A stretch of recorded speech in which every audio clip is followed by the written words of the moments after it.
দর্শক, জাতীয় রাজস্ব বোর্ডের চেয়ারম্যানের অপসারণ সহ বিভিন্ন দাবিতে আজও চলছে কর্মবিরতি।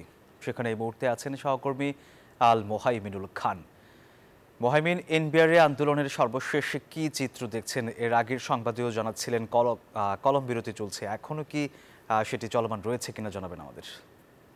সোহাগ বক্স, ধন্যবাদ আপনাকে। আমি কিন্তু এই মুহূর্তে আছি রাজস্ব ভবনের ঠিক ভেতরেই। তাদের কলম বিরতি কিন্তু আজকে দুপুর 2টা পর্যন্ত চলার কথা, সেই অনুযায়ী কিন্তু এখনও কলম বিরতি চলছে। এবং এটা শুধু এখানেই নয়, দেশের রাজস্ব ভবনের সাথে জড়িত সকল অনুবিভাগেও এগুলো একই কার্যক্রম চলছে, অর্থাৎ কর, কাস্টমস এবং ভ্যাট অনুবিভাগে একই আন্দোলন চলছে। তাদের মূল দাবি আজকে কিন্তু রাজস্ব বিভাগের যে চেয়ারম্যান আছেন তার পদত্যাগ, একই সাথে যে 5 কর্মকর্তাকে বদলি করা হয়েছিল তাদের বদলির আদেশ বাতিল করা। এবং একই সাথে একটি বড় বিষয় হচ্ছে যে গতকালকে কিন্তু বিকেলে একটি অফিস আদেশ দেওয়া হয়, যেখানে বলা হয় বিতর্কিত যে পরামর্শক কমিটি নিয়ে ঝামেলা হয়েছে সেই কমিটিতে যে এনবিআর সংস্কার বিষয়ক ঐক্য পরিষদ আছে তাদের 6 জনকে অন্তর্ভুক্ত করা হবে। তবে চেয়ারম্যানের অপসারণের আগ পর্যন্ত ঐক্য পরিষদ বলছেন যে তারা সেই দাবিটি মেনে নিচ্ছেন না। অর্থাৎ এখন যদিও প্রস্তাব দেওয়া হয়েছে যে এনবিআর সংস্কার বিষয়ক পরামর্শক কমিটিতে 6 জনকে নেওয়া হবে ঐক্য পরিষদের, তবে তারা বলছেন যতক্ষণ না পর্যন্ত চেয়ারম্যানের অপসারণ হয় ততক্ষণ পর্যন্ত সেই কমিটিতে অংশ নেওয়ার বিষয়ে তারা কোনো সিদ্ধান্ত নিচ্ছেন না।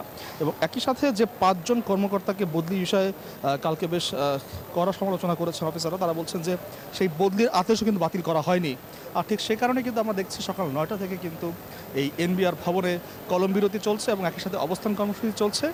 একই সাথে দেশের সবগুলো এনবিআর সংশ্লিষ্ট ভবনগুলোতেও কিন্তু একই কর্মসূচি চলছে। যারা সবাই নিজের অফিসে কিন্তু কলম বিরতি চালিয়েছেন, সকাল 9টা থেকে 2টা পর্যন্ত এই কলম বিরতি চলবে। এবং একই সাথে আগামীকালও কিন্তু দুপুর 12টা থেকে বিকেল 5টা পর্যন্ত এই কর্মসূচি চলবে বলে জানিয়েছিলেন ঐক্য পরিষদের সভাপতি। এবং একটি বড় বিষয় হচ্ছে, যদি 27 তারিখের মধ্যে দাবিগুলো মেনে না নেওয়া হয়, তবে আগামী 28 তারিখ থেকে কিন্তু এই কমপ্লিট শাটডাউনের ঘোষণা দিয়েছে এনবিআর সংস্কার বিষয়ক ঐক্য পরিষদ। তারা বলছেন একটি বড় বিষয় হচ্ছে যে এই আন্দোলনে কিন্তু যখন শুরু থেকে হয়েছিল, মাঝখানে কিন্তু একটি বিরতি দিয়ে একটি পরামর্শ কমিটি করা হয়েছিল, তবে সেই কমিটিতে 6 জন কর্মকর্তাকে নিয়োগ দেওয়ার ব্যাপারে কিন্তু তারা সমালোচনা করেন এবং বলেন সেখানে কিন্তু এনবিআর বিষয়ক সংস্কার কমিটির কাউকেই সংযুক্ত করা হয়নি। এই মুহূর্তে তারা বলছেন এনবিআর চেয়ারম্যানের পদত্যাগের আগ পর্যন্ত তারা এই আন্দোলন চালিয়ে যাবেন। এনবিআর ভবন থেকে এই ছিল আমার কাছে এখন পর্যন্ত সর্বশেষ তথ্য। ধন্যবাদ আপনাকে। মোহাইমিন, আপনাকেও ধন্যবাদ। বান্ডেল থাকলে প্রতি সেনমানিতে টাকা বাঁচবে। বিকাশ সেনমানি বান্ডেল কিনে জিতুন প্রতি লেনদেনে।